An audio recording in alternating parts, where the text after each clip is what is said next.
ఉన్నా సమాజం మీద బాధ్యత ఉన్నా తను చేసిన తప్పును ఒప్పుకుంటే నేను ఇంకోసారి అలా మాట్లాడను అని చెప్తే విఘ్నతగా ఉంటుంది సార్. అట్లా కాకుండా దాన్ని సమర్థించుకుంటూ పోతే ప్రజలు గమనిస్తున్నారు సార్, ప్రజలు గమనిస్తున్నారు. ఇంకోటి నేను ఫైనల్ గా మాట చెబుతున్నాను సార్. నేను ఎవరికైతే మా అయితే విజయ్ కానీ రాయపాటి అరుణకు కానీ మాట చెప్తున్నాను. ఈ రోజు మీరు అరెస్ట్ చేసిన వాళ్ళల్లో 100% అమాయకుల్ని ఏ రోజు మార్పింగ్ పోస్ట్ పెట్టిన వాళ్ళని నేను తీసుకొస్తాను సార్. నేను మీ స్టూడియోకి వస్తా, వాళ్ళ మీద పెట్టిన ఎఫ్ఐఆర్లు ఏంటి అనేది నేను మీ స్టూడియోకి వస్తాను. నేను తీసుకోండి 30 మంది మీద అరెస్టులు ఉన్నాయి కదా సార్, ఆ 30 మందిని నేను తీసుకొని వస్తాను. ఆ 30 మందిలో ఏ కేసులకు అరెస్ట్ చేసి లోపలేసారో కూడా నేను చూపిస్తాను సార్. ఎఫ్ఐఆర్ లో కంప్లీట్ గా మెన్షన్ చేస్తుంటాయి.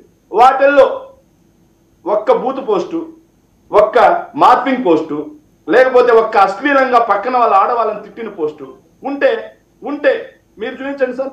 ఓకే, మీరు చూపించండి. 198% సార్ నేను చెప్పేది.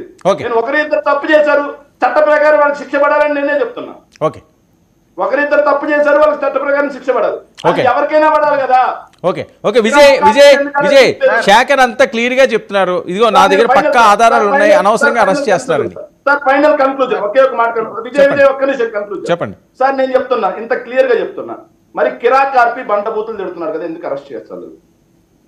స్వాతి రెడ్డి అలియా స్వాతి చౌదరి, అదే విధంగా సార్ సీమ రాజా, నేను చూపించిన వీళ్ళందరి మీద మేము కేసులు ఫైల్ చేశాం సార్. ఏ ఒక్క స్టేషన్ లో ఎఫ్ఐఆర్ కూడా కాదా. మా పార్టీ అధిష్టానం కాదండి. శేఖర్ ఒక విషయం, స్వాతి రెడ్డి తిట్టినవి ఏమైనా మీ దగ్గర వీడియో ఉన్నదా ప్రూఫ్? సార్ మీకు నెక్స్ట్ డిబేట్ లో ఆవిడ లేదు అంటారు, ఆవిడ ఒక్కడైనా చూపించండి అని ఆవిడ ఎప్పుడో సవాల్ విసురుతున్నది సార్. నేను చెప్తున్నాను సార్, ఆవిడ రాసిన ఒక్కొక్క మాటను ఆవిడ డిబేట్కి వెళ్ళండి ఒక రోజు. నా ల్యాప్టాప్ లో బొచ్చుడు ఉన్నాయి. ఓకే, నేను చూపిస్తా. జుగుత్సాకరంగా, అత్యంత జుగుత్సాకరంగా ఆవిడకి చంద్రబాబు నాయుడు గారు ఫోన్ చేసి నేనున్నా కానీ అమ్మా అని చెప్పారు. అంటే ఎవరు సంఘ విద్రోహ శక్తుల్ని ఎవరిని ప్రోత్సహిస్తున్నారు? మళ్ళీ చంద్రబాబు నాయుడు గారిని తీసి ఆయన చెప్తారండి. జగన్మోహన్ రెడ్డి గారు ఇప్పుడు చెప్పారండి, ఎవరికైనా మీ స్వాతి రెడ్డి గారికి కాల్ చేసిన మాట వాస్తవమా కాదా? ఎవరు? స్వాతి రెడ్డికి చంద్రబాబు నాయుడు గారికి కాల్ చేసి ఓకే అడుగుతా ఉన్నాడు. విజయ్ ఏంటి సార్, స్వాతి రెడ్డిని వీరు చేసినటువంటి దాష్టికం అసలు నోటితో వర్ణించడానికి అవకాశం లేనంత దారుణంగా ఆమెని హింస పెట్టారు. అవన్నీ మర్చిపోయి ఆమె హింస పెట్టిందంతా మర్చిపోయి ఈ రోజు ఏదో ఒక ఆమె ఏదో కోపంలో తిట్టిన దాని అన్నింటిని కూడా పెద్ద నేరం చేసినట్టు చెప్తా ఉన్నారు. నేను ఏమడుగుతా ఉన్నా అంటే కొన్ని వినండి, శేఖర్ రెడ్డి గారు వైఎస్ఆర్ కాంగ్రెస్ పార్టీ తరపు నుంచి కొన్ని వందల మంది సోషల్ మీడియాలో యాక్టివ్గా ఉంటారు. యాక్టివ్గా ఉన్నటువంటి సోషల్ మీడియా వాళ్ళందరినీ అరెస్ట్ చేయట్లా. ఎవరైతే వికృత చేష్టలు చేశారో వారిని మాత్రమే అరెస్ట్ చేస్తా ఉన్నారు. గత 5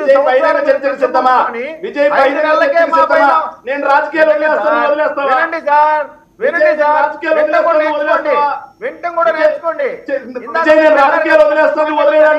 మీరు ఎలా మాట్లాడుతున్నారు?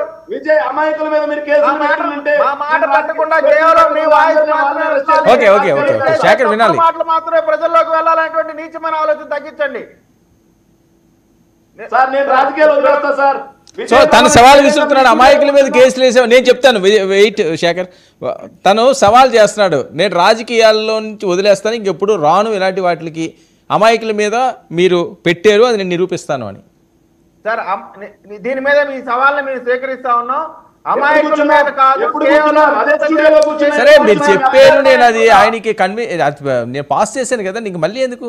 ఎప్పుడు కూర్చున్నాం సార్, సవాల్ స్వీకరిస్తున్నా సరే, ఎప్పుడు కూర్చున్నాం? సార్ వైసీపీ నాయకులు వారు చెప్పాల్సిన మాట మాత్రం చెప్పి ప్రతిపక్ష మా ఎన్డీఏ కూటమికి సంబంధించి టీడీపీ జనసేన వాళ్ళ వాయిస్ వెళ్లకుండా అడ్డుపడుతున్న వాళ్ళ నిష్ణాతులు అడ్డుపడట్లేదు సార్. ఎప్పుడు కూర్చున్నాం? సరే ఓకే నేను చెప్తానులే శేఖర్, నేను చెప్తానులేండి సార్. ఒకటి మీరు చూడండి, 10ల సంఖ్యలో మాత్రమే అరెస్టులు జరుగుతా ఉన్నాయి. అది కూడా వికృత చేష్టలు చేసిన వారిని మాత్రమే అరెస్ట్ చేస్తా ఉన్నాం. అది కూడా విత్ ఆధారాలు.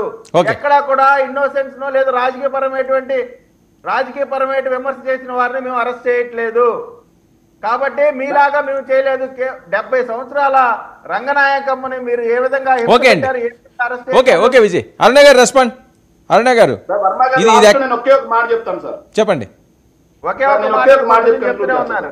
సార్ ఒకే ఒక మాట సార్ కంక్లూడ్ చేస్తా. చెప్పండి సార్ వీళ్ళు ఏం చేస్తున్నారంటే ఒక పథకం ప్రకారం 111B అని చెప్పి సెక్షన్ పెడుతున్నారు సార్. అంటే హ్యాబిచువల్ అఫెండర్